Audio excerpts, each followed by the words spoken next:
throws the ball. It is caught. Reggie Brooks.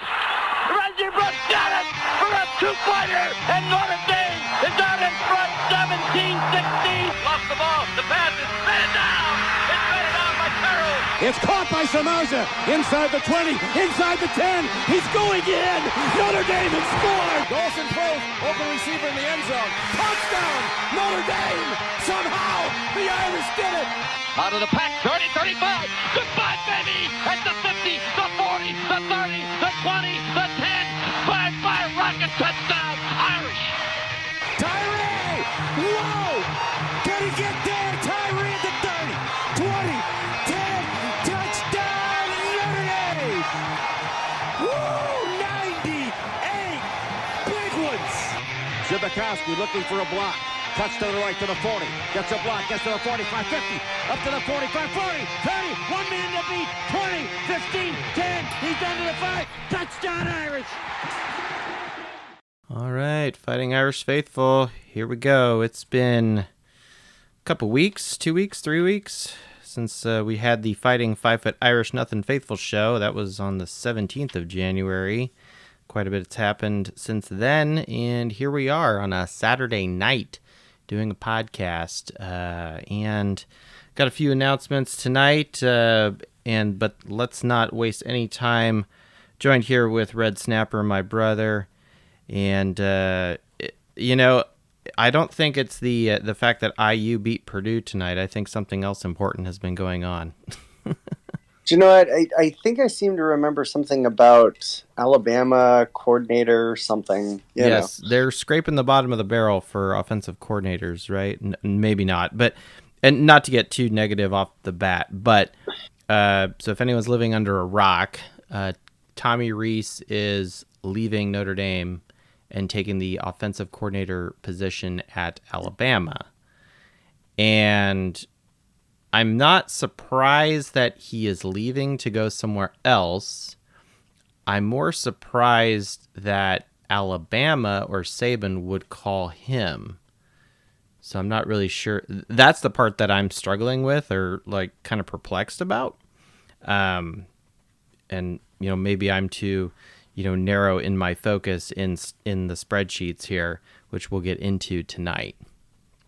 No, I think it's. You have to think of it this way. If Tommy Rees had any part in the connection to Alabama, and Nick Saban calling him, throwing out any kind of line, I mean, when he went down to LSU at the end of last year, could he have put a call in to Saban? Could Saban have been, hey, you interested in coming over here?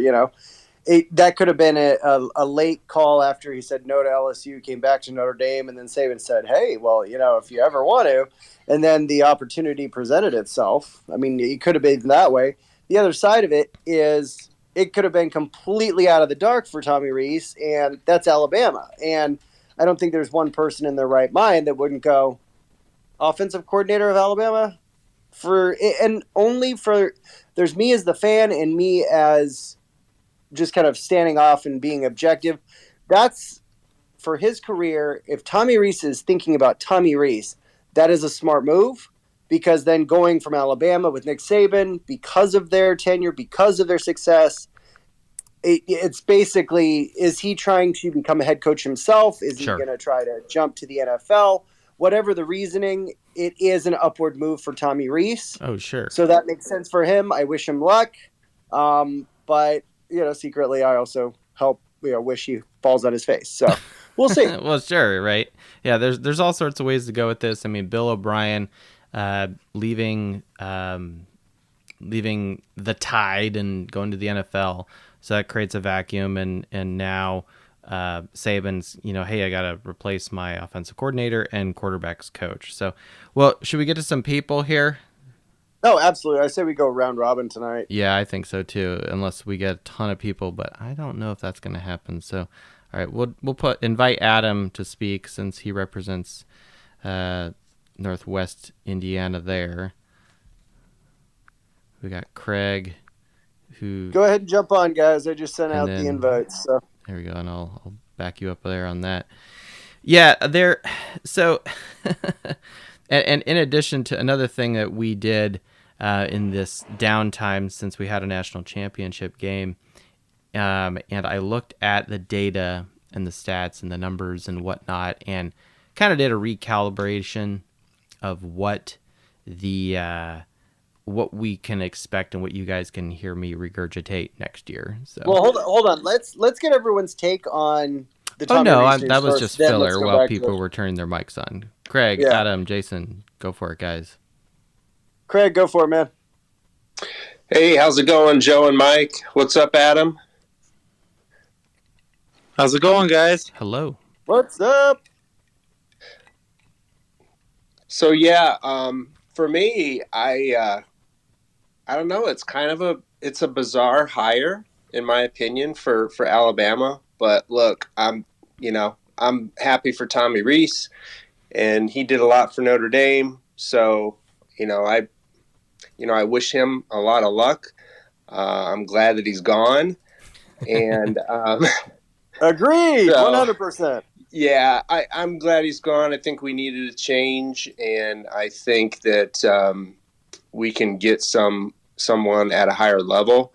For Nick Saban, it's surprising to me. And I read the news that Tommy was one of the candidates for the New England Patriots job, and I was thinking to myself, wow, Belichick's way too smart to bring him on board, and that didn't happen. And then I thought the same thing with Nick Saban. I was saying, why, Nick Saban is way too smart to bring Tommy Reese over there. But Well, could that be the coaching tree connection between Belichick and Saban saying, "Well, fine, don't take. Let me take Tommy. I'll groom him a little bit more here. Take Bill O'Brien back."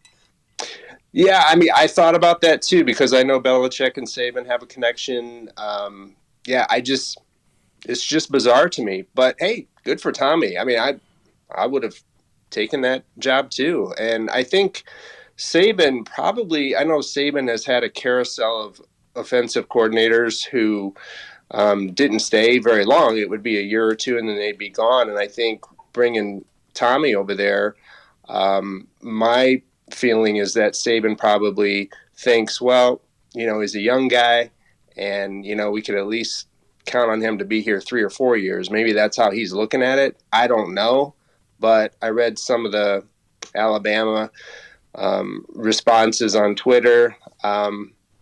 I would say more of the Alabama fans were not happy with the hire, but it wasn't the first choice from what I understand either. So I would love for an Alabama fan to jump on tonight. Yeah, that'd be great. That Yeah. would be so. I don't hang out or am really following anyone from Alabama, but if any of you guys do, poke the bear, please, because I'm very curious what the quote other side thinks of this. And I was tempted to we went out with friends, so I didn't want to be rude or whatever. But at the same time, I'm like, how, are they cool with this? Really? I don't know. Yeah, I wish I had some connections on Twitter because, I definitely would let them know about this show, but I don't. It would be great to have somebody on here. I'm actually a huge fan of Nick Saban. I'm not particularly a fan of Alabama, but I am a fan of Nick Saban. I think he's a great leader. He's got a lot of inspirational videos on YouTube, and sometimes I listen to those. He's a really smart guy, and so I was just, for him to bring Tommy Reese on board, I'm like, oh man, what's going on here? So anyway, I hope it works out for all of them. I'm excited about our future, and it's going to be really fun to see who our next OC is going to be.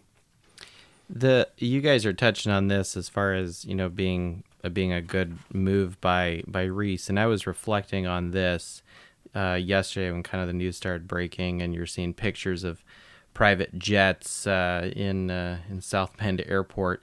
What's interesting is I take two ways. One is kind of a little more negative and kind of Notre Dame focused, and we'll talk about that later. But I wanted to talk about a positive angle on this from the perspective of Reese and for him as a coach and just as a professional. So I boiled it down to one question, and it kind of centers around him staying at Notre Dame. if Reese stays at Notre Dame and wants to develop as a professional, in a coach, how can Marcus Freeman be a mentor and or develop Tommy? And I think you have to put that aside and be like, well, he hasn't been a coach for a long time. Maybe he's a head coach. Sure, I guess he's, got more pressures, responsibilities, but he hasn't been doing it very long. But then you ask the same question, how can Saban be a mentor and develop Tommy? And you could write a thesis on how many potential things, anything from recruiting to navigating multiple programs to, specific X's and O's because he's done it, and has, more rings than fingers on one hand, right? So this is someone who's been there, done that, and reached the upper echelon that is college football, and especially in the modern era. If someone, let me put it another way, you're getting into finance or business or whatever, and Warren Buffett calls you and say, here, I'm gonna tell you everything I know. Or Elon Musk says, here's everything I know about business and being successful in a technology kind of environment. Are you not going to take that? And so that's kind of the like, I'm not trying to, paint Saban as this like great, he's got a halo or anything. That's not what I'm saying. But again, from experience and being results oriented, which is what I try to be, I mean, I can't think of there is no one better in the modern era for that, to develop him if he has aspirations to do more with his career than just be the OC at Notre Dame. I imagine there is. Yeah, I would have to agree with that. This is a huge opportunity for Tommy, and if I were him, I definitely would have taken it. He's obviously had larger aspirations than to really, if he stayed at Notre Dame, he would stay the OC for how many years? Because, Freeman's going to be around for a long time. I mean, there was really nowhere else for Tommy to go as far as upward. He was just going to stay where he was at. So I think this is going to get him on a path to a quicker path to what his ultimate goal is, and that maybe is to become a head coach someday in college or get to the NFL. It's exactly. A quicker path for him. And when you compare his decision last year, to use the question, how can Brian Kelly mentor him? Well, he had that at Notre Dame. Why would he follow that to LSU? So Sure. Stay loyal, stay to where you played. You're an alum, at Notre Dame. There's a big difference between Notre Dame, Marcus Freeman, LSU, Brian Kelly, and Nick Saban in Alabama. Sure. Mm-hmm. Yeah, absolutely. But I'm glad he's gone. Yeah. I'll say that. Exactly. Like, part of me is happy. The other part of me is like, oh, good for you, Tommy. I'm happy for him as it. a professional. I'm also happy for Notre Dame as an opportunity to move forward, and anyone who didn't like Kelly or just had issues with Reese on, anything from his bingo tendencies to just WTF, situations, or just dealing with, the Notre Dame fan base, which is whatever. But I imagine that, you're going to have some Alabama fans that have become very used to being successful. And if you're an Alabama fan, you're like, why the fuck are we hiring a coach who last year, wasn't really great, 43rd in the country in total touchdowns, 41st in scoring offense, and 42nd ranked in rushing touchdowns. It's 40s all across the board on the top four stats. It's like Tommy Reese's highlight last year was the "do your job" meme. Yeah. Now maybe some of that's, with, the talent and Drew Pine, and, that I'm sure that's a wrinkle here, and he's clearly going to go to another level. But again, it's like, and maybe Alabama's just getting so many of these guys like Bryce Young or whatever that they just don't really have to develop much, anymore. You just like give him a couple pointers, slap him on the ass and say, go out there, kid, and, just be an amazing talent. And we're just going to put you out there. And, it is more like the NFL. Who knows? there's a little less, footwork and technique and other things, but who knows? But yeah, Adam, what's your take on it, man? Mr. I Dowling. think you guys are right on with the Belichick Saban connection, because he interviewed for that Patriots OC job, and then a week later Saban was looking to hire him. So I'm sure he might have interviewed real good, and Belichick called Saban and said, "Hey man, you got to look at this guy." And I mean, the whole point, just being a little too green for the NFL, so let's knock you down a step. Let's take you to, NFL mini U, the developmental league there at Alabama. yeah. And for Tommy, I don't blame Tommy at all, because obviously he wants to do more than just be the OC at Notre Dame. He wants to do more. So if you look at all the last offensive coordinators at Alabama, you go from Brian Dable, you go from Sarkisian, Lane Kiffin, now Bill O'Brien. They're either in the NFL or have head coaching jobs. So I think that's what he sees. It wasn't really about the money or about anything else. It's just every person that's done it has... It's a stepping stone, and it's a short-term thing. That step up, absolutely. Oh, I imagine the interview that Reese had with Saban was something like, "Yeah, you can be part of Alabama," and in other interviews I've heard, anything from like a Zoom call with a recruit that Saban has or something. It's very. I think he would be a really good salesman, and I don't mean that from like a negative standpoint, like from a very positive, because sales is all about like there is a need and I can fill it with either said service or product. In this situation, he says you have a desire to go up in the coaching stat, let the University of Alabama be ROC here, while at the same time we'll work together. We'll develop on your coaching abilities, and then we'll get you a job either at like a Mississippi State or some ACC school or whatever. Other people are already predicting in a couple of years he's going to go back and be the head coach at Notre Dame, which I think is a little too forward thinking, but a little too soon, too aggressive. Well, and it's like I don't even want to go there, because it's like based on what, like there's a ton of other coaches I'd rather try to bring over. Oh, absolutely. And not to mention the fact that Marcus Freeman has been there 1 year and did pretty decent in his first year. Hey, can I ask you guys a question? Fire away. So you had mentioned Nick Saban selling Tommy Rees on Alabama, but I'm like sitting here thinking, because Tommy would have to also sell himself on why Nick Saban should choose him. So my question to you guys is, like, what do you think Tommy Rees said to Nick Saban to sell him? Recruiting. On choosing him. Recruiting. I guess. Because that Alabama resume, I'd like to see that resume. Itself, resume Alabama can't be that strong. Does the recruiting, but you get somebody who has basically had to have his boots on the ground recruiting the way Notre Dame has had to. But like, I think that just adds another step. How can Reese like move the needle on recruiting quarterbacks, right? I mean, they already got Bryce Young and some of these other guys. Like, maybe he just needs to maintain that. Is that what you're saying? But Reese can't sell recruiting. He's been the one recruiting these receivers and quarterbacks since 2017. And that's our issue, right? And that was also handcuffed by Brian Kelly. I think Marcus Freeman gave it a shot in the arm this last year. But, yeah, no, you got a good point there. Wait, Adam, say that again. That again. Wait, Reese has been what since 2017? He's been recruiting skill players at Notre Dame since 2000. Am I wrong? That's crazy. Oh my gosh.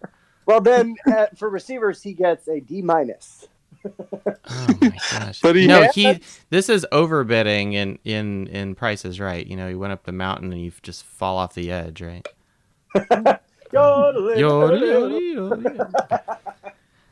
I love that game, by the way. That's a great game to watch. Everybody does. They need to play it more often. I just want Jadarian Price, to come back and play with us, because we're going to be playing the Price is Right theme a lot next year, if that's the case, Oh, definitely. There you go. Yeah. There you Anyway, go. not Love to be it. too That's forward hilarious. thinking here, but All right, let's get Jason Oh. Yeager on. What was his I know impression? he's so polite. He's on mute. May's got kids screaming in the background, which is fine.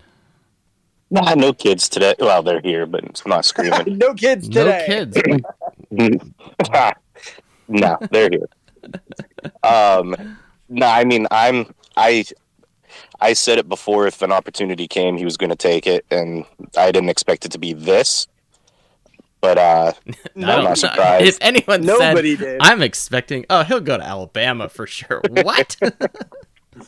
Man, I that thought would've it was been going to the be hot more take of a the position offseason. coach in the NFL with his dad's connections and everything else. But I think it is interesting. I didn't know about I didn't even think about the connection with New England and the Cleveland boys of Saban and Belichick. Yeah. And yeah, it makes a lot more sense now. And And I'm trying to picture Belichick actually giving the interview and asking the questions to Tommy Reese. Like that right there, I'm having a mental shutdown. oh yeah, 100%. We're moving on to Alabama. I'm excited to see what they go after, what they get. Honestly, without it being a giant splash, I think you're going to hear a lot of complaining and bitching because it's not a big name. I think it's going to be somebody that's going to be a quieter name coming in, and because most big names aren't going to want to play under such a young coach, I think is going to be the issue. There is you have a brand new coach that's so young, and they're not going to want to be under him. But we've got the talent, we've got the people in place that I'm excited. I think there's a few people that could come, and me being the analytical self that I am, I went back to the numbers and just said who is doing well in total touchdowns, scoring offense, rushing touchdowns, passing touchdowns, total offense, right? Just look at those top 5 statistics that drive good offensive teams.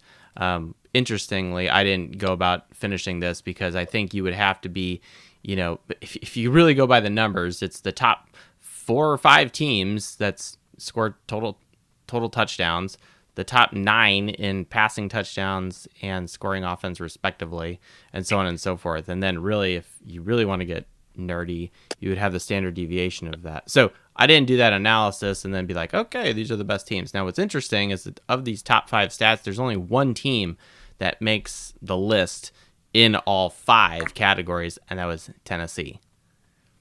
But then some other teams come up when you start looking at like rushing touchdowns, and what do we have? That's real strength on the offense, rushing the football. Well, we also got a good quarterback now, but we like Tulane hops in there, right? UCLA, Utah, TCU. I know they're kind of new, and they're kind of building with Sonny Dykes there, but maybe we can steal some people from them.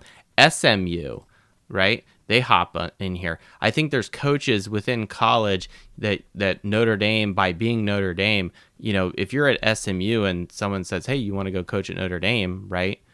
That's potential. I still think the brand of Notre Dame can still do things for some of these coaches to move up with their career, just as Tommy Reese is moving on to Alabama to move up in his career. No, agreed. 100%. Because I'll tell you what, we definitely need an OC to improve. Everyone's talking about how the passing game has let us down the last few years.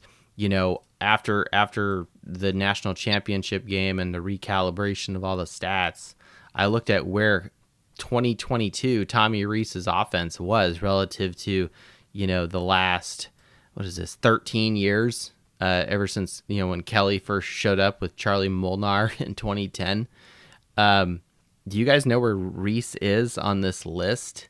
He's not number 1 and he's not number 2. The most recent Reese is 5th from the bottom. Charlie Molnar of 2011 is better. Number 1 on this list, best offensive coordinator, if we just look at numbers and we add up the rank of all these stats, Number 1 is Chip Long, and number 2 is Chip Long. Uh-oh. I'm not saying we need to bring Chip Long back, okay? But the 2017 offense was the most productive offense. And they had the hardest strength of schedule. Notre Dame had a strength of schedule of 2 in 2017. And we still managed a decent win percentage. I sent a couple of tweets out saying Chip Long had better offenses, and I got beat up pretty good on that. Who beat you up? Just all of us fans. They beat me up pretty good on the Chip Long comments. He was Those not people liked probably very don't listen much. to this show because, facts hurt their feelings, right? But facts don't care about Well, feelings. and I think another part of the whole conversation is, we were so downtrodden by Brian Kelly and the lackluster of scoring in the offense, and we kind of hung that hat on Reese this last year. So looking at the statistics, it's how many points are we scoring? We need to score more points. We need more passing touchdowns. That's where the statistics are leaning everything to. That's what the national champion average is that you harp on all the time. It literally comes down to we need more points and we need it done through the air. And I want somebody who's going to be able They to score 81 develop a touchdowns quarterback on to do that. average, bro.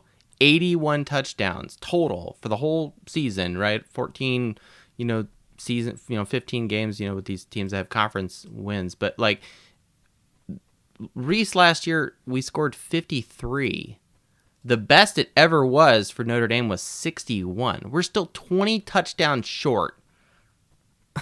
And that's what I'm saying. The OC is going to have to be somebody who's either showing that currently in their current position or has a tenure of showing it at a different level. And that's going to be interesting to see what kind of attraction it gets because, like you just stated, the attraction of Notre Dame at the national level and the attention it drives, you could get some left out of nowhere candidates, just because it's Notre Dame, just because it's a young team, just because the team itself is on a rise. You've got young talent, and maybe these guys want to get back to their roots and coach back at kind of the base of where everything came and get out of the pro game. I mean, who knows where it's going to go and the candidates we're going to see, but I would love to see, somebody with some tenure. And I mean, you say the name and everybody goes, oh, wow. And then you look at Notre Dame, and I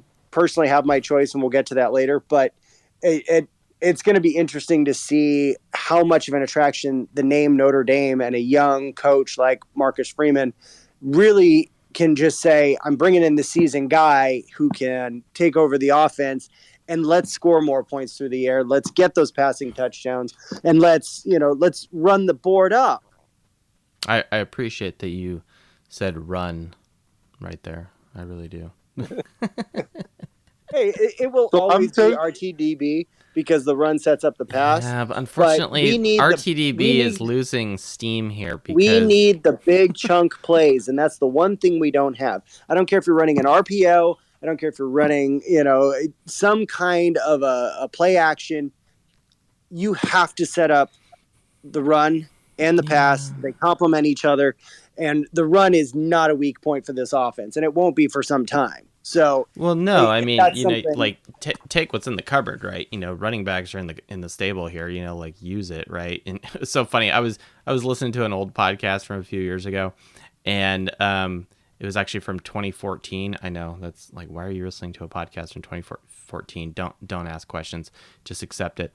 And they were talking about the Greg Bryant, Tarian Folston, Cam McDaniel situation. And even on that podcast, they were referring to those three guys as the three-headed monster. And so it's like, okay, everyone drink. I'm like listening to this while like doing the dishes. And I'm just like, oh, drink. Because that was this season for us. Three-headed monster. Exactly. Drinking game. Seriously. Hey, hey, everyone. Nathan, sorry, man. Hi there. Good, how are you? At NH Smith 85. Welcome to the Fighting Irish Faithful Show. Is this your first time jumping on? No, I was last night. I was on last night. You were on last night. Okay. Well, we didn't podcast last night unless someone stole my Twitter account and did it. But you wanted to speak. Go Not ahead. you. I think it was on a different one. So probably you first time. Like, I don't know. Justin. It could be the first time. Does anyone know how good of a recruiter the Utah OC is? Just because I'm really intrigued by him. And then also, how do you guys feel about Charlie Weiss Jr.? Ugh. I will respond first to the Charlie thing. First of all, I don't know what he's doing now. I think he was at USF last time, South Florida. I think he's at Ole Miss with Lane Kiffin. Okay, so yes, that's correct. So again, as an objective person that tends to look at numbers and data, something about him at Ole Miss would have to jump off the page. And if it's me reading the numbers here, I'm not seeing Ole Miss, right? Other than in one category, and that's total offense, where they were 8th in the country, right? So it's the 5th best stat. Okay, it's not crap. I mean, let me put it another way. Tommy Rees isn't on this list at all. Notre Dame is not on this list at all of these short list of teams that you could potentially look at. So the Charlie thing, and so I would question, well, why are you jumping to forget the guy's name, just call him Mr. X. Why are you jumping to the OC at Ole Miss? Or are you going back in the files of it's you're a salesman, you're calling up your accounts, you're going through the Rolodex. Who has a connection to Notre Dame? And you're going through the Rolodex and you're pulling cards out Charlie Jr. Yeah, he was here when his old man was here. And it's let's call him up. I don't think a dusty folder in the drawer is a reason to call a coach back to Notre Dame. It has to be, you have to be doing something now or something within the last couple years that was worthwhile for me to get excited about you being the OC and, helping us get up to 80 touchdowns a year. And he's going to have to do something unbelievably spectacular to disengage my gag reflex by the name of Charlie Weiss. So I'm sorry, that's a major nope. Sorry, and not that Charlie Jr. is now destined because of terrible of his mistakes. Father. I get it, but no. Well, and I'll put it this way: I was at that Syracuse game as a student and that UConn game. They were both awful, right? And it's just no. That's what I jump back to, and I flinch and do this "don't hurt me" kind of thing. Now the other question about Utah. So with Utah, I mean, yes, they beat USC once this year, okay, and then they end up going to the Rose Bowl. Now they lose to Penn State, right? Kyle Whittingham is still at Utah, and he's still doing good things there. I don't know anything really about Utah and their program. They did make the short list here as far as they were tied for 5th in the country in rushing touchdowns, so that makes me happy. They were tied with Army, if anyone cares. But at the same time, it's okay, that's a strength of this team. So I would be more, from a what helps us drive success with what we have today, rushing the football, who ran a lot of good touchdowns. Well, Utah makes that short list, so I would lean towards that. Well, and I also what I kind of like is he's also the quarterbacks coach, so that fills that need right there because now you're filling that because you're going to be limited on who you can hire. Because it's not like you can hire a guy that's coaching tight ends unless he has some sort of background also coaching quarterbacks, because you're not going to adjust Parker to quarterbacks coach just so you can hire an OC. Mm-hmm. Mm-hmm. And I know Parker is one of the major front runners for the ESPN proposed, OC candidates in-house at Notre Dame. So it's kind of an interesting grab bag, if you will. But I think the weirdest part of all of it is we need somebody who can develop quarterbacks, and I'm curious to know if anybody here actually believed Tommy Rees was a good coach at developing quarterbacks, because I absolutely do not. No, I have the numbers to prove that that didn't happen. Well, I think I saw some numbers where Ian Book actually got worse as a quarterback. Oh yeah, I've Under mentioned him. them on this show before. Those people Yeah. are either doing the same research as me, or did they just listen and then they regurgitate it? That's fine. What do you guys? It's a free country. We're We're just free source. listening to you. That's fine. Hey, if I inspired these people and maybe they're professional writers, great. You know, they don't have to So give me I credit. take I do it- this for fun. I take it.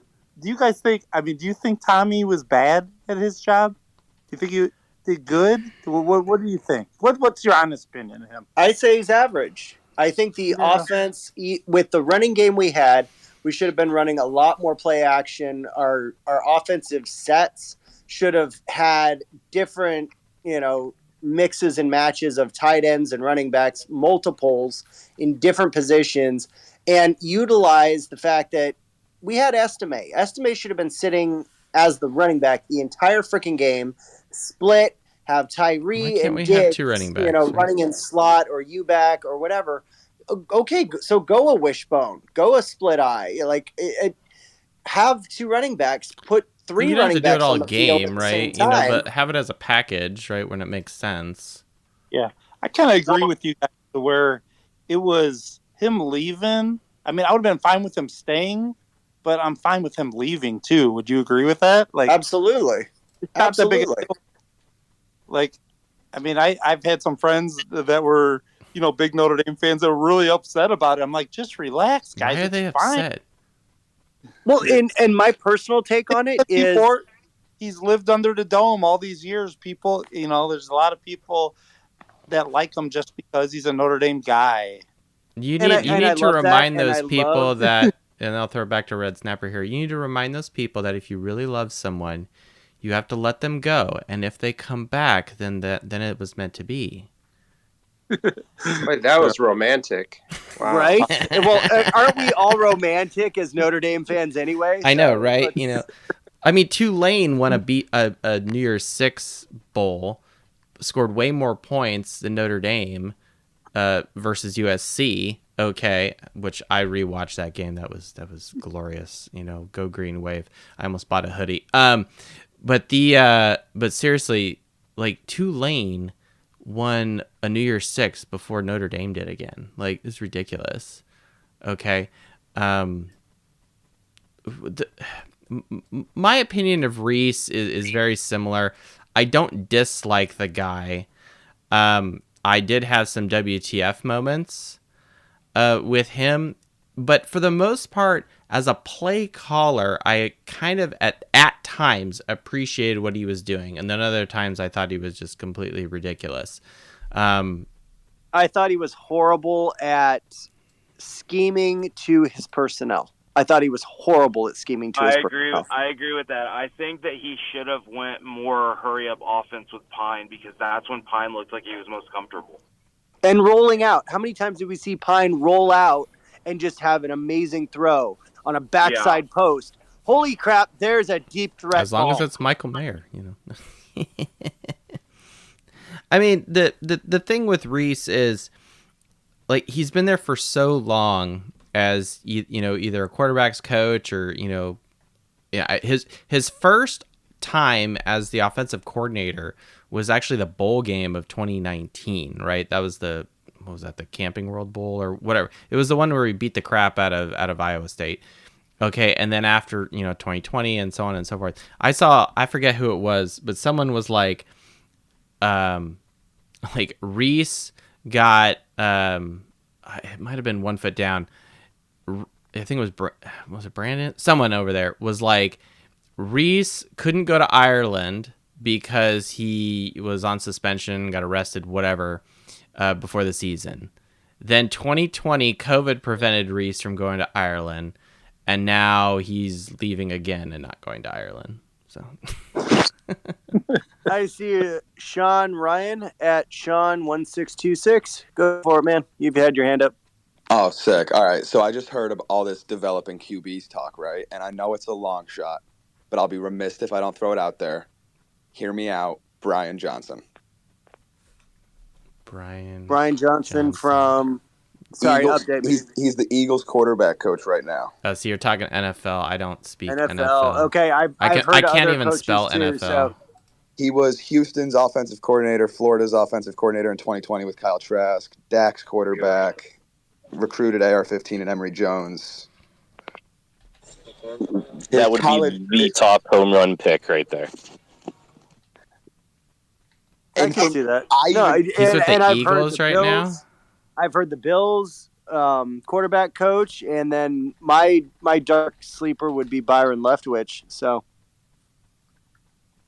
yes, he's the Eagles quarterback coach right now. I'm not against that. I'm not mad at that at all. And there is some momentum of apparently him getting an NFL promotion. So, like, that obviously makes it a long shot. But I think we at least need to do our due diligence there because his college resume, especially with quarterbacks, is absolutely stupid. And I think you need to do everything possible to maximize the talent, especially at the quarterback position you have this year. Oh, agreed, 100%. And that's kind of where I was, begging the question more or less earlier.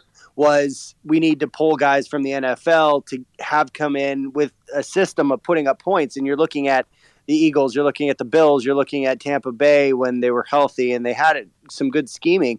Leftwich was a great quarterback, came from great programs, had an amazing start to his career, and then injuries unfortunately did him in. But I think as a coach, he's just been screwed over. And what a great reset for him it would be is if he leaves the NFL and goes to Notre Dame as the OC.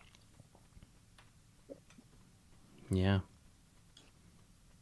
I love this Brian Johnson thing. Go ahead, Adam. Sorry. I think the Eagles offensive coordinator. I mean, someone. If I'm wrong, tell me. But I think he's in line maybe to get the Colts job too, which would move that quarterback coach probably up. But I could be wrong. That's why I'm saying it's a little bit of a pipe dream because there is momentum on the Eagles' current offensive coordinator getting a head coaching job, and you'd have to assume that Brian Johnson would at least be a candidate to take over that job. Yeah. Hey, but that's exactly why we want that. We don't want it because we're scraping the bottom of the barrel. We want to shoot, for the moon, and hopefully we hit the stars if we don't get the moon. I have a question for Adam Dowling. Is this the most we've ever talked about the NFL on this podcast? Oh, no. Nope, not at all. For people like Sean and anyone who's listening on the podcast. I was trying not to reference it, but I had to. Well, no, it's funny now because like here we are, and I'm just like, yeah, let's bring in Leftwich or Brian Johnson. This looks awesome, like with coordinators is a little different with me, So look, scotch spreadsheets, that's what my thing, and I only watch college football or I'll watch playoffs and I'll watch the Super Bowl, of course, in the NFL, but I don't do fantasy. I don't cheer for, every Sunday for said team. I spent so much time doing this and other things. It's like I got shit to do, man. Yeah, so and it's not that I don't like the NFL. Actually, I'd love to watch more of it, right? But it just comes down to time and whatever. So we had a little shouty podcast. If you go back, I'll just put it that way, right, Adam? Where we got a little intense, and it was mostly my sadness about some key players for Notre Dame opting out of bowl games and going to run their 40 and lift weights. That is the most ardent sadness I've ever heard from someone. Okay, sure. But the point is this, okay? I don't hate the NFL. I usually don't. I kind of avoid it just because I'm not an authority and it's my show, right? But I will say this. I'm coming around to the intertwining of the NFL with this NIL shit. We're looking at legit people who could be a new offensive coordinator. And yes, if we do want to recruit better players, college is a stepping stone for them to go on. Now, do I really pay attention to our players when they leave Notre Dame and go to the NFL? The answer for me is no. Everyone else has their own opinion, right? And that's fine. But for me personally, that's not what happens. My intention with this show is using data and analytics to help Notre Dame get better. Now, if in the process, bringing in some NFL kind of connections helps us do there, fine. But that's not the goal. Is all about national championship here, which is why I always compare Notre Dame to national champion averages, which is also very perplexing why a coach who's won multiple titles, i.e. Saban, would bring in someone who averages in the 40s in all of these stats. Very bizarre. No, I'm looking forward to it.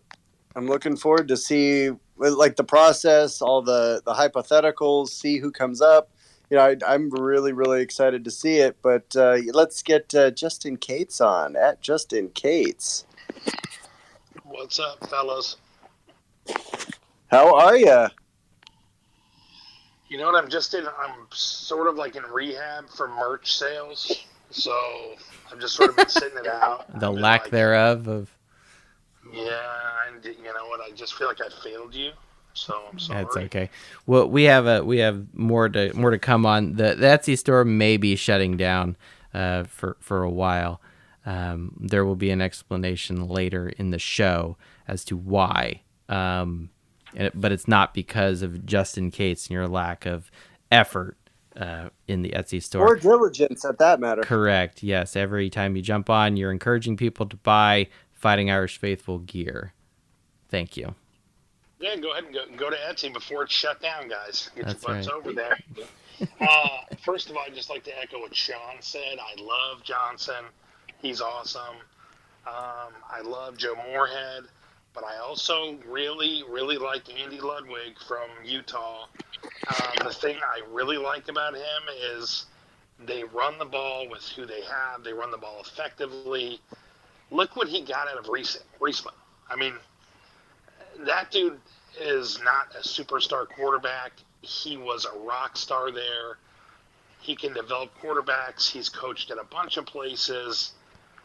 Whether he's a great, recruiter or not, Marcus sort of raised, the level of recruiting for everybody. I believe that.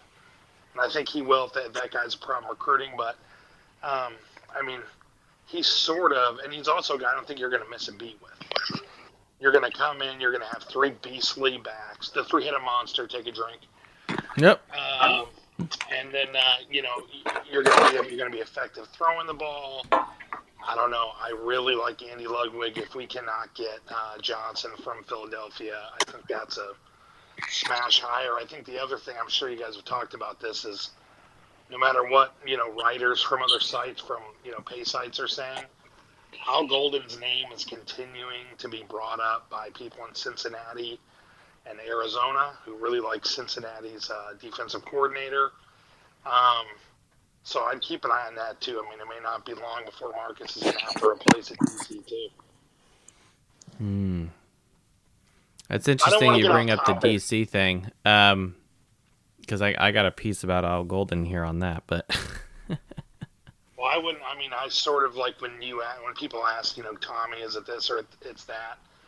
I sort of feel like it makes sense to me why Tommy left. Like, you can follow the path of Lane Kiffin, people like that, and you can go pro, whatever. But I'm not I see this as a chance to upgrade and get super dynamic. And I would feel the same if Al Golden left. So, but those are just my thoughts. I really like Ludwig. He's a dude from Utah. If you want me, I'll post a link to his bio. His bio is super impressive. Like where he's coached, what they've done there. I think he's been in Oregon.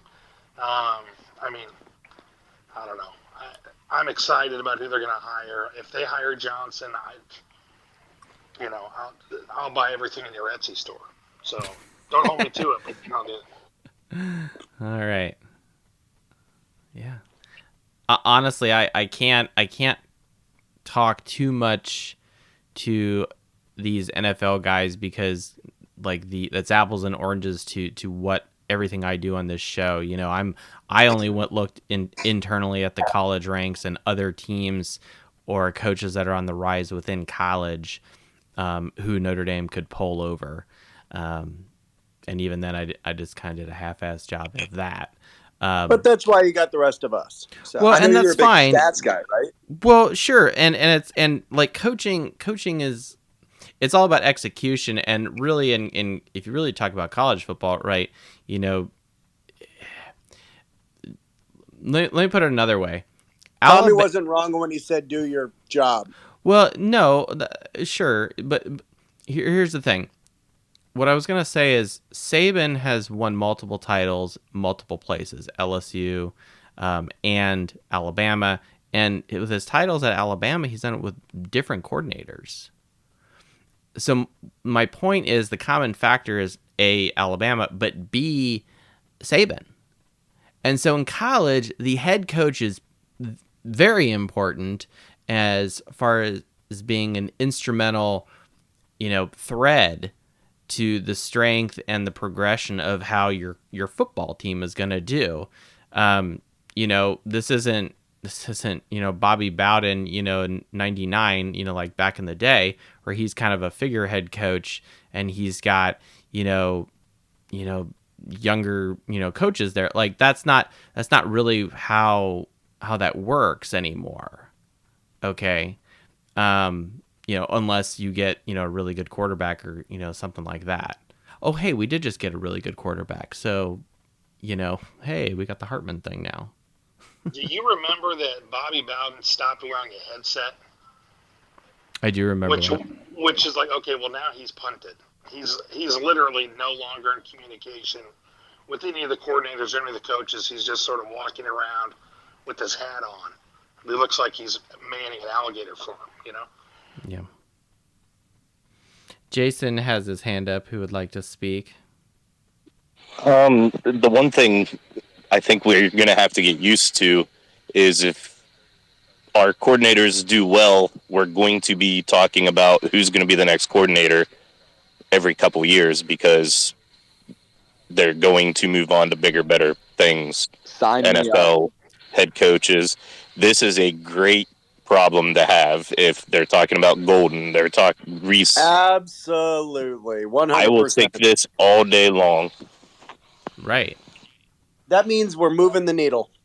Exactly. It's a good problem when your coordinators are constantly trying to be poached by other programs.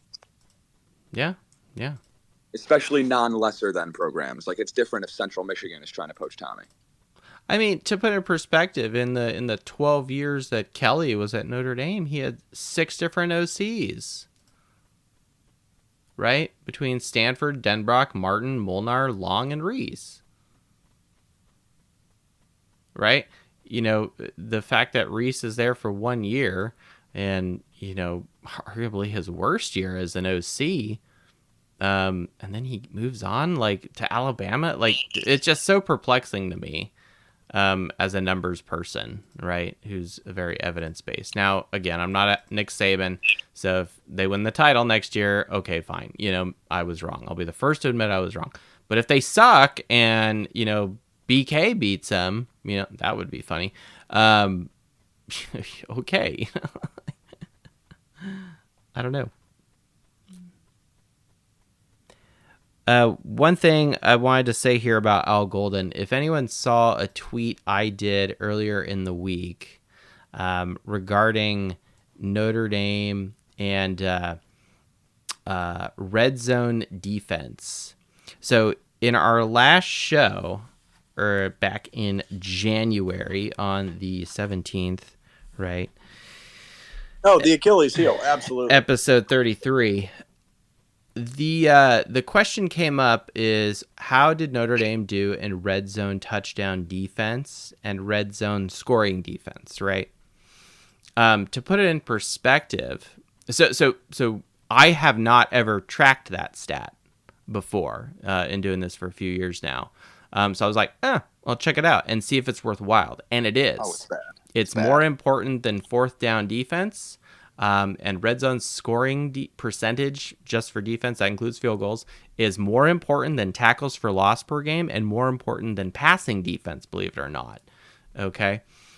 So the national champion on average ranks 26th in the country in red zone scoring defense. Last year, under Al Golden, red zone scoring defense, my tweet was that Al Golden was 130 out of 131 teams. Only Rutgers was worse.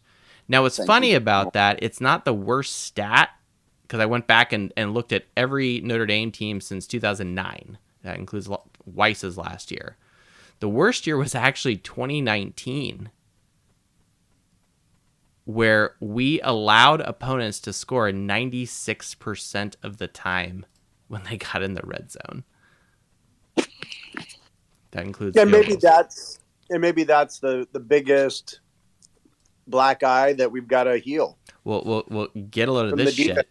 If we go over a couple stats over to red zone touchdown percentage, it's worse.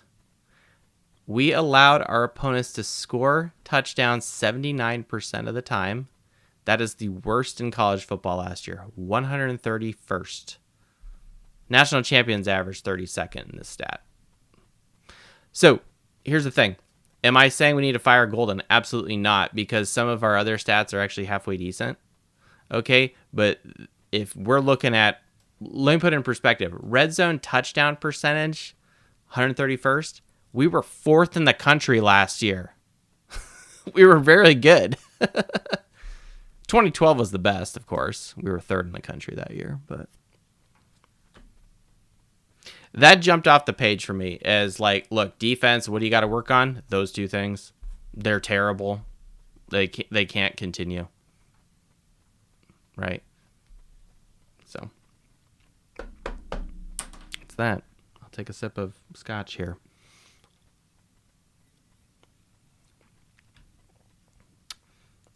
Everyone's got so quiet over that. Is it because of like people are just in shock? And we got like deer in the headlights here with that. Sean's giving me a thumbs up. Sean is shocked. That's a no. I think that's a athleticism thing. I was just letting a page from Vin Scully let the silence talk because it says enough by itself.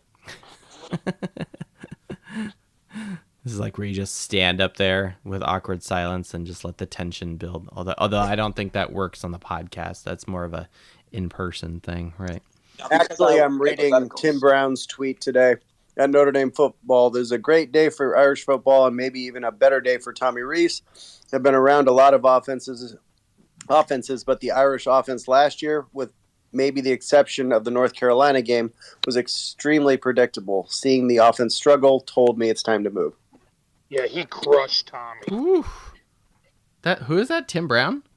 Tim Brown. Oh my gosh. That's what I was reading. That's why I got quiet. Oh my gosh. Yeah, I threw that up in the Jumbotron. I don't know if you guys have read that. I do see that. I think it's like 5 tweets long. Oh my gosh. Do I follow Tim Brown? I better. Jeez. What kind of... He's not a running back, dude. What's the point? No, that's not it. He's a Heisman Trophy winner. Our most recent Heisman Trophy winner.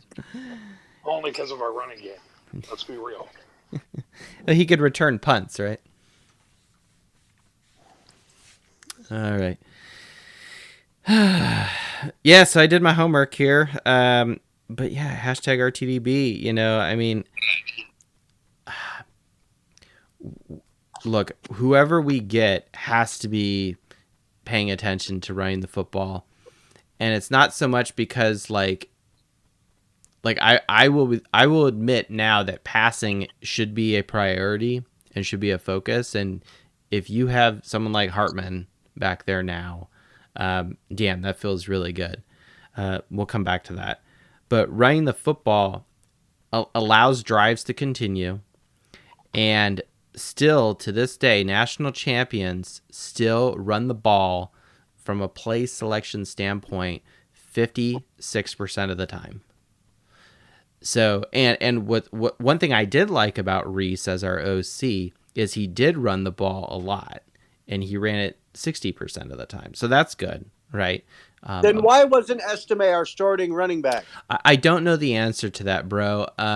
It really blows my mind, and one thing that kind of irritated me, and this kind of went on as the season went on, that we weren't doing this rotation thing, as nauseating as that was in 2014. We kind of went away from that. But yeah, like Diggs is getting more carries, and it's like, well, Estime is averaging more and was actually more efficient as a running back than these other guys, right? So that's weird. I don't know why Estime was not the one guy, right? I can't explain that.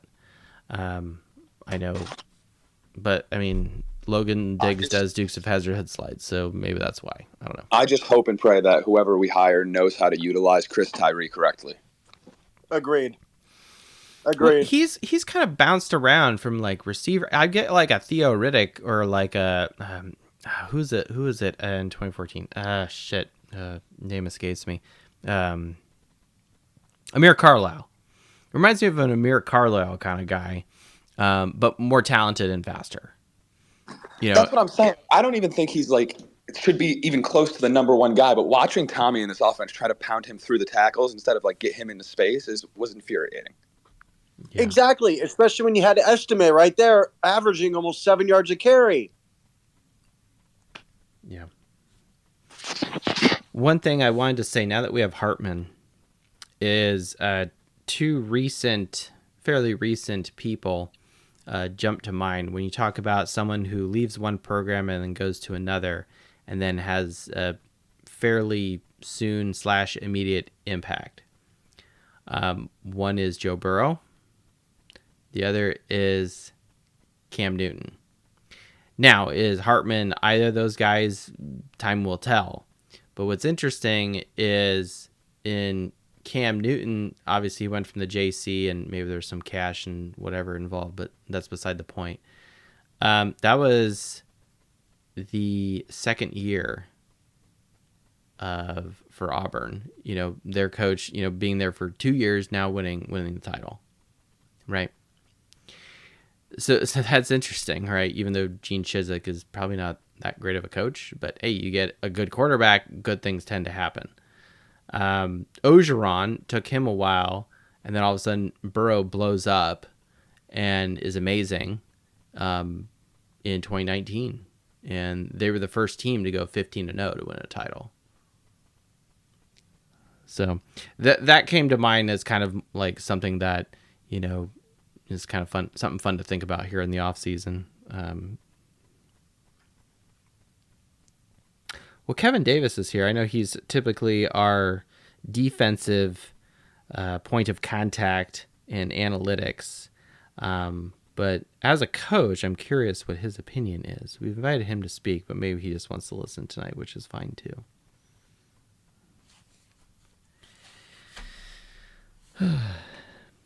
Does anyone else know why Saban hired Reese? Because I'm still scratching my head. I'm telling you, he interviewed with Belichick. There was some conversation that went on, and in that conversation, it was, well, you can take O'Brien back, and I'll coach up this kid. Here's a really, really what does he offer Alabama? I guess is the question I'm getting at. How about Saban's replacement? Alabama? No. Alabama's not going to hire him. Saban is not a young guy. Yeah, but I don't think Alabama's going to hire Reese. Here's my angle to it. Okay, yes, it's a very stretch play on this, but think of it this way: they'd hire James Franklin before they hired Reese. At the very minimum, if Reese stayed at Notre Dame, he's there 2-3 years. Okay, if he goes and learns under Saban for 2-3 years. Saban's not getting any younger. He decides to retire. Or the other side of it, he doesn't retire, and now you have Tommy Reese ready to go to the NFL, send him right back to Belichick. But why wouldn't you learn there as kind of an heir apparent? I'm I not just going don't anywhere. think. You keep having this turnover of offensive coordinators, like we've already expressed. I mean, that happens You're at Notre here Dame for a too, good right? 4 I or think 5 that's years. just. I think it's just the nature of college, college sports in general. I mean, not there's some guys, like, his name escapes me, but So what if Tommy Rees is Nick Saban's version of McDaniels to Belichick? Can I say what I think about this situation? Go someone's for it. playing Sonic the Hedgehog. I can hear Sonic the Hedgehog. That's my son in the background. Give him a high five. Tell him I love him. Nailed it. I'm it's my opinion. The only reason I feel like Reese is going to Alabama is for one reason: still recruits, and specifically Carr. I think the only reason he's going to Alabama or Saban wants him Alabama because Notre Dame recruiting has been increasing. I think Alabama sees that they're not losing because they're number one, but slowly but surely, all these other schools are taking recruits. So if he can steal a recruit like Carr or some of these other recruits that are wanting to come to Notre Dame, I think that's what they want to do. I think they're I personally think they want to get Carr. I don't know. Alabama can do so much better than Carr, to be honest. I agree. And, I'll tell you something else was really interesting. Last night, we had a Alabama fan in the chat. Oh. And he was saying that, it's well known amongst Alabama fans that basically how it works is there's sort of like an outline to the offense. And if you're the offensive coordinator there, you stick to that. You may have, you'll have a little bit of input as far as the sequencing of how you call plays, but it won't be your playbook, and he said it's been like that forever. And it started with, not forever, but that started with Lane Kiffin. When Lane Kiffin left, he sort of set up this blueprint. And all of the OCs and DCs, that one for defense, have to follow this blueprint that's essentially like Alabama's way. The offensive coordinator has to learn the Alabama verbiage and not vice versa. Well, and I can actually appreciate that to an extent, because you don't want there to be this huge drop off from in your offense, and cohesion and consistency, and guys are used to, like if you're the O line, right, and you've got your signals that you call to each other for your blocking scheme based on play protection whatever. Okay, you got a new offensive guy that comes in, and instead of calling like Danny for a down block, he calls it donut. Like it's gonna throw people off, right? So I'm with you there that you do need to have some consistency, but and I can actually appreciate that if Saban has latched onto that. It's like, well, this is kind of what we do here, and do you fit into this? And maybe Reese, being a student of the game, is watching Alabama and watching some of these other teams that are winning titles or being successful and saying, okay, well, what kind of an offense are you doing? And can I mock that? And if Reese fits into that mold, I could see why Saban would be like, this is a guy that would fit at Alabama. Well, yeah, I think it's. I think it's agree perfect. with that. Because Tommy's not going to give because Nick you Saban think a lick. about it. You think about it. Maybe I think Kyle McCord has a better chance of going to Alabama, to be honest. Because Ohio State's got two 5-star recruits at quarterback, and I don't think one's going to wait for the other to play until his junior year before he touches that foot in the horseshoe. So I think end up they're playing baseball, though. Yeah, but Justin, it's like a 5-star recruit versus a 5-star recruit. That's why I think that Quinn Ewers left, because he didn't really see a future at Ohio State. So I just hope we don't do that with Carr like that. AJ, are you changing your brakes or something? What are you doing, man? No, man. I'm loading up my fridge with some alcohol. Well, like the scotch bottles, right, are usually on the back of the shelf, right? Yeah, I'm trying to put them in the drawer. At AJ Desai 4, welcome to the Fighting Irish Faithful show. I love you. How about those Hoosiers? They beat Purdue tonight. Fuck yeah, let's go. Fuck Purdue. The doc went to IU for grad school, and I work at a place with a lot of Purdue people, so I'm like, oh, this will be fun on Monday, you know. Dude, I cannot wait to shove it into my boss who's a Purdue fan. Because fuck Purdue. I don't give a fuck what anyone has to say, man. IU for real this year. I hope they don't fucking pile out them first round. I am happy with Woodson, so. But yeah, it's good. All right. I mean, I don't hate Purdue. You know, they're kind of just this school down the road from Notre Dame is, you know, their agricultural department, I guess, does some good things for the farmers of America. So respect to that. All right. What does anyone else wants to talk about? I've pretty much gone through my whole stat piece and everything other than the last little bit here. I mean, to be honest, does anybody believe that Hartman's in danger of leaving now that Reese is gone? No. Not There's after no that way. tweet last night. I think he's locked in, Notre Dame, guys. There's nothing to worry about when it comes I believe so too. I mean, I just saw a video of him, you know, doing lifting or deadlift or whatever he was doing in the gym there. So that's cool. They get someone like Joe Brady. Oh my God, he's staying 195%. Can he leave though? I don't think he can. He can leave. He's got to get permission to leave. I mean, he gets transferred. Right. So. Yeah, I'm pretty sure he's ours. He's gotta like go to Jack Schwaber's office and be like, "Oh, I want to be with Tommy Reese." And Jack Schwaber's just gonna fucking shove his dick down his. Sorry, no. I'm just, like because then Jack Schwaber is gonna be like, "We tried so hard to get you, and now you want to fucking leave for what?" And again, I think Hartman knows that he can be more impactful at a bigger stage at Notre Dame. And maybe he just wants to go to Ireland, which is cool too. But at the same time, you know, if like, let me put it another way: do we really think Reese was going to have to develop Hartman a lot? No. So, and especially since, and oh man, I wish I had this handy. If you just give me a sec, Hartman threw 38 passing touchdowns last season. National champions on average throw 41 touchdowns over the last 10 years. It's kind of compelling there.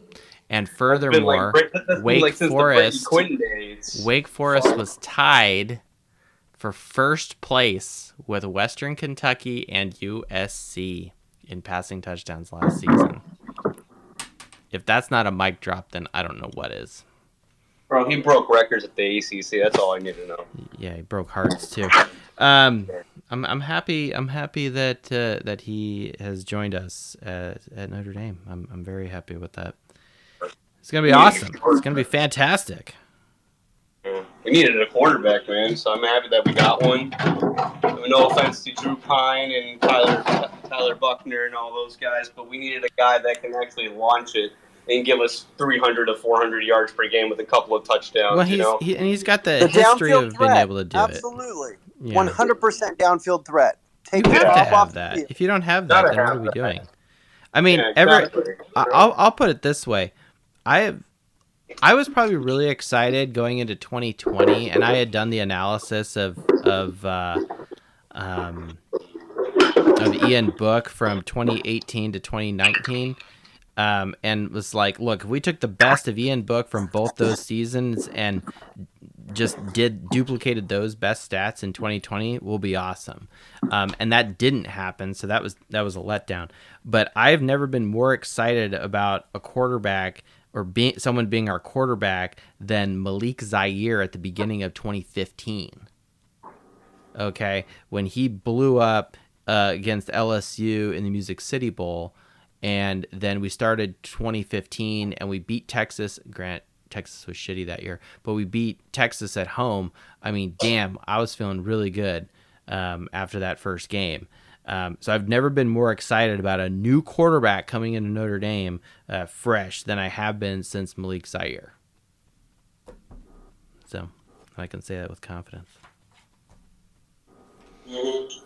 Yeah, I brought it up more as a hypothetical to see what everyone's reaction, but I kind of expected everyone to have the same take I did, which was, no, I think he's locked in. I think he wants to be that person to carry the flag that says, get on my back and let's go. And, the video, him doing deadlifts, quick, clean and jerks. I'll take that. Absolutely. It's inspiring me to go to the gym next week. That's for sure. Oh yeah, dude! I'm here drinking some whiskey, bro. I need to work out, bro. Well, I think with that, I think AJ is going to be the toast of the night here for new person joining the show, and AJ, don't go away. We'll be back in the spring here. I do not do a show all year.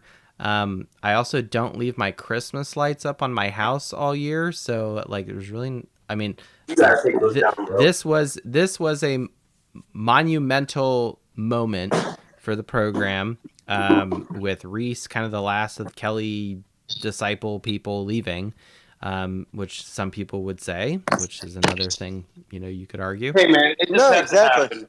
It had to happen. We needed to move in a different direction in offense. We needed to bring a downfield threat. And when you have being ranked in the 40s in the top 4 stats is not going to get it done, right? So, all right, how do we get there, right? And you've been here for 3 years, and it's like, well, it's your system, and yes, there's a new head coach, but it's still your system, right? Unless we really think that Kelly had, so much influence, and if you really want to look at it that way, that actually makes it look worse, that Kelly made Reese look better, but we don't have to get into that whole, numbers. Just take my word for it. Kelly was a guy that was just content with what he had, Oh, I thought you were going to say an egotistical dick, but okay. Well, he is an egotistical dick too as well. You see how much he's lost at LSU over the last couple of weeks? He lost that tight end, I guess. He lost the other quarterback. Oh, no. We're losing the space. Oh, no. I think Twitter just crapped out on us here, or my iPhone. Oh, nope. Space is still going on. Reconnect. Recalculating. I think, but it's just, Sorry, I spilled some whiskey on my floor. I'm cleaning it up. What the hell? I dropped it. That is alcohol abuse. My phone just wigged out too. It kicked me off here, so you guys will hear that on the podcast version. And all of a sudden I come back and AJ's cleaning up whiskey, and now man, this bottle slipped out of my hand. I still caught it though, so give me credit, man. This is what happens. We get live on the show. Yeah, man, I'm getting real spooky. This is becoming the After Dark show. It is the After Dark show, and actually Gonzaga's on right now, and I'm missing him.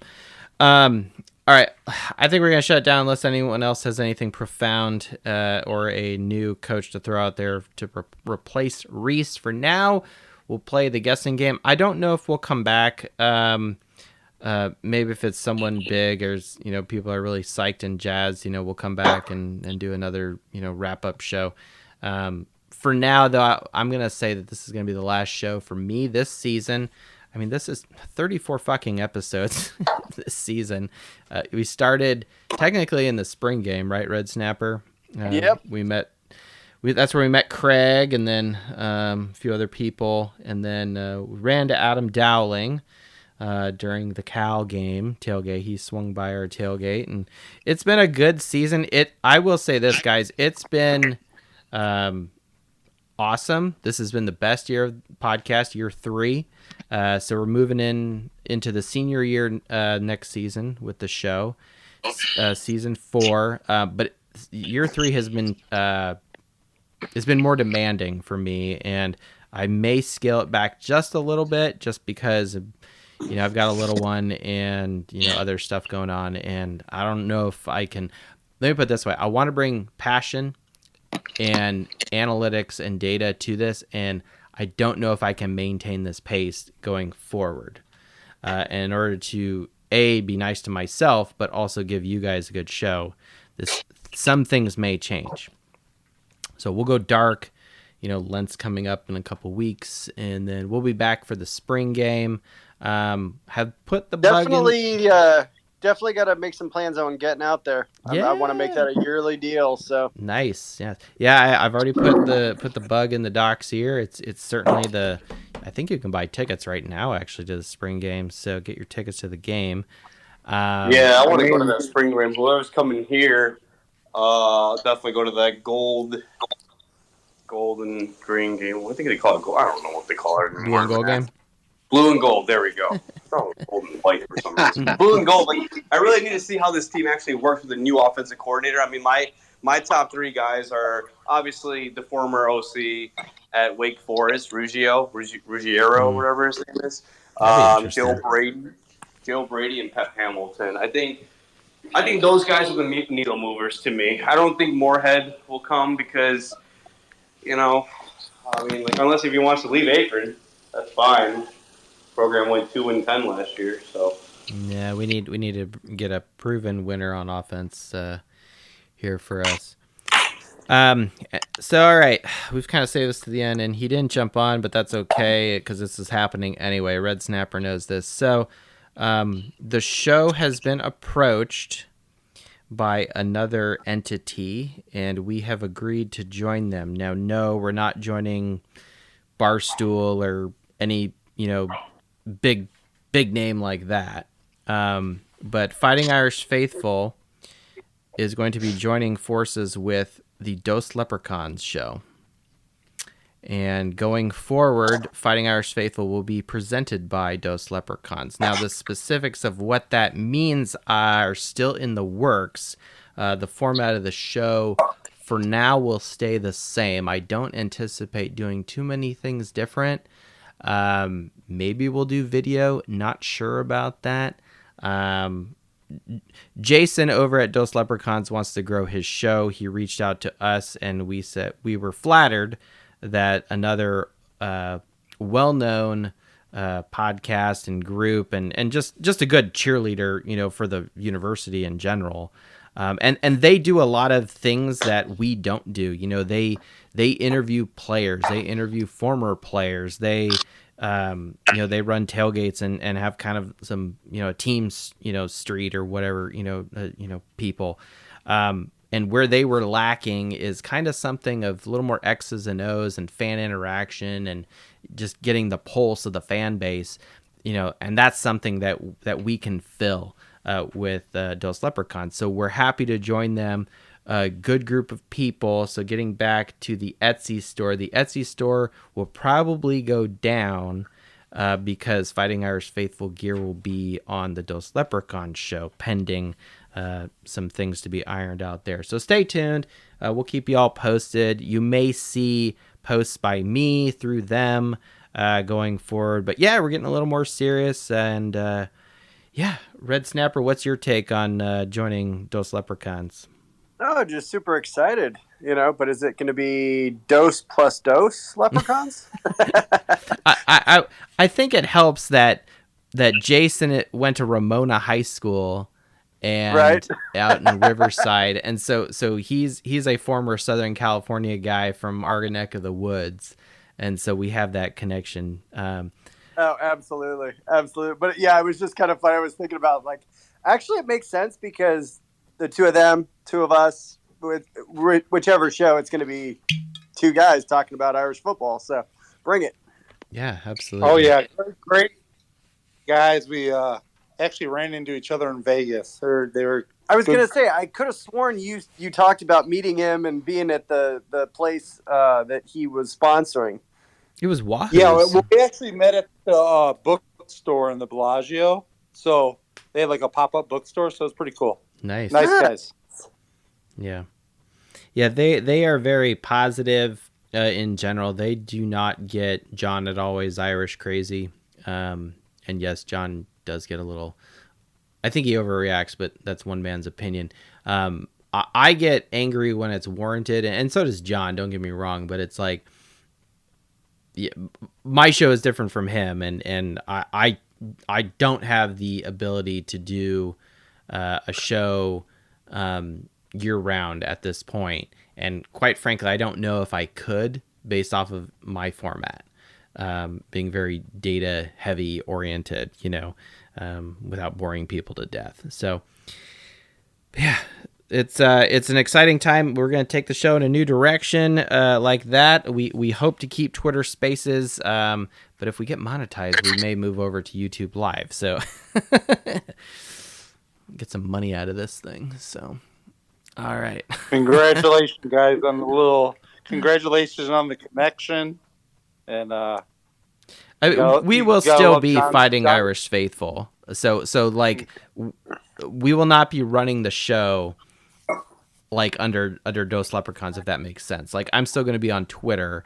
But it's like if we went live, say on YouTube, it would be on their YouTube channel most likely. Right. Okay. For now, but for now that's not happening because I don't have the hardware to do that. Right. I've just been able to figure out this mixer thing this year, and so now to bring in a microphone and the audio here with the video, and I also have to clean up the studio here and make it a little nicer. Put an American flag, and maybe we'll hang up behind me the contraband taken down from Etsy gear that used to be available. Nice. The first generation. Yeah, Gen 1. That is really funny. Like I didn't start doing a logo and gear and shit until the end of last season. And then this year we went out with a new logo that didn't offend the Notre Dame, legal department, which is fine. Like they're just doing their job. No problems here. And going into next year, we'll probably we may have a new logo. So I'll just put it that way. So who knows? Okay. Yeah, we'll definitely love the show. Love the way what you guys bring, and then you always gotta love John. His passion too. I love that too. He does. He's yep. If any, his love for Notre Dame can never be questioned. No, and that's what makes our fan base so great because we're all so different and we come from so many different corners of the country, the world, and it's just that's what's so unique on what we do. I would love and be overjoyed to get like now that I got the mixer here, I've got the ability to plug in multiple microphones just to have like a round table of like podcasters or people who do shows, like, and not like John's kind of a professional, but he's like a YouTube professional, if that makes sense. He doesn't, he's not at Her Loyal Sons or, this isn't the crew over at 1 Foot Down, right? Exactly. He's not, Brian Driscoll. Okay. I'm talking people that are fans that did this as fans. They're not credentialed media or writers or journalists or anything of that. And nothing against journalists. That's not the point. But to get like Mike at 5 Foot Nothing, get Dos Leprechauns, our show, John at Always Irish, Benny over at his show, right? Just to have a round table of passionate fans, that would be awesome to do one day, post game or, pre-game, who knows? I don't know how or when we would do this. We'd probably have to do it in someone's garage, but again, more to come. The show is moving on and moving up, hopefully. And, we thank you, the audience. This has been a great season. Again, if we get crazy good news about who the new OC is, or Al Golden leaves, right? I've always told the doc, look, I said to her, like, we have to do a show because of this thing, and and so she always knows that the mixer is like Maverick and Merlin on Cat 5 here, ready to launch, right? When Slider gets shot down. So. No, that was Hollywood. Hollywood gets shot down. Hollywood and Wolfman get shot down. Okay, enough Top Gun references. Hey, I just wanted to say real quick, congratulations, guys, and thanks for the invite tonight. I had a good time. Absolutely. 100%. See you at the Blue and Gold game. Well, that's weather pending for me. I get cranky when it's too cold. So if it's cold and rainy, I probably won't be there. But man, last spring it was great. It was good seeing you guys out Craig, there. Did you recently move? Like you live in Florida now? I thought you live in South Bend, Indiana. Oh yeah, I'm still stuck here. Yeah, I'm a little cranky. No, that just means we got to warm up the flask, and I'm sure I know a couple Irish fans that would be happy to help you out. Yeah, if it's cold, I'll be out there as long as it's not raining. That's great. A wet Craig is an unhappy Craig. Noted. Let's do it, guys. Spring game. Let's meet up. The weather's good. Absolutely. I think so. Sounds great. I think so yeah, too. Adam, I saw that Adam was at the Chicago Boat Show. If I would have known he was going, Adam, I would have tried to connect with you over there. Yeah, definitely. I'm trying to get Mrs. Dowling to let me buy a new boat, but she ain't having it. Uh-oh. Okay. She's like the moderator here. She's like, no. She was on before the show. She didn't jump on. I was getting really excited. She actually messaged. She said she was driving home. So. Yeah, she wanted to get on, but then she got nervous, so she got off. Why is she nervous? This is not an intimidating place. See, what we got to do is have MJV just talk to her. Then that's right. And MJV84 has bought stuff from the Etsy store. Mrs. Dowling's comment today was, I don't understand all these people. Everybody wanted Tommy fired multiple times this year, and now they love him. See, and that's exactly where I think the Irish regret sets in. It's like we're so emotional sometimes. Look at the stats. Look at the data. Let's be objective.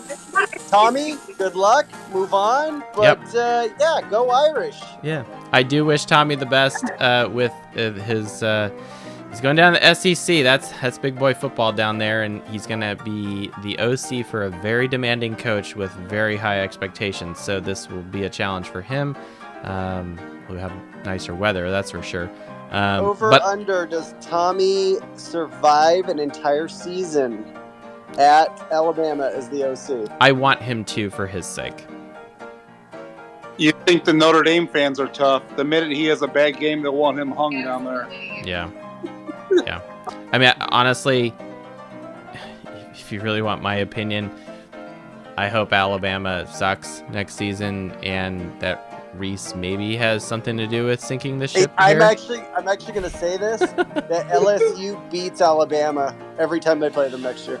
Well, and that would be really something, because then it's like Daddy Swarbucks here, i.e. Kelly, comes in and just like pistol whips him and says no, so I don't know. No, November 4th is when they play each other, so that'll be it'll be Brian Kelly's offense against Brian Kelly's offense, so that'll be interesting.